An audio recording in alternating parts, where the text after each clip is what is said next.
Plastic கழிவுகளில் இருந்து நேரடியாக hydrogen எரிபொருளை தயாரிக்கும் விஞ்ஞானிகளின் புதிய கண்டுபிடிப்பு சுற்றுச்சூழல் காக்கப்படும் எனும் புதிய நம்பிக்கையை உலக நாடுகளிடம் விதைத்துள்ளது.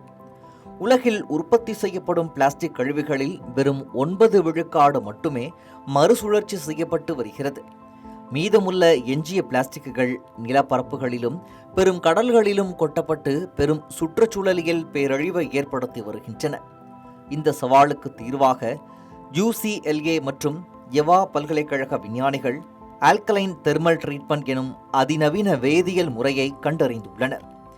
இதன் மூலம் வெவ்வேறு வகையான பிளாஸ்டிக்குகளை பிரிக்காமலேயே நேரடியாக குறைந்த வெப்பநிலையில் வெப்பப்படுத்தி தூய்மையான ஹைட்ரஜனாக மாற்ற முடியும்.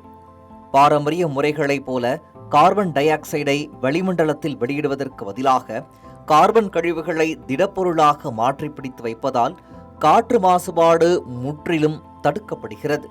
இந்த தொழில்நுட்பம் பிளாஸ்டிக் கழிவு மேலாண்மை மற்றும் தூய்மையான பசுமை ஆற்றல் துறையில் மிகப்பெரிய மாற்றத்தை ஏற்படுத்தும் என நம்பப்படுகிறது. இந்த கண்டுபிடிப்பு வணிக ரீதியாக செயல்பாட்டிற்கு வரும்போது பிளாஸ்டிக் கழிவுகள் பசுமை தங்கமாக மாறும் என்பதில் சந்தேகமில்லை என பலரும் கூறி வருகின்றனர்.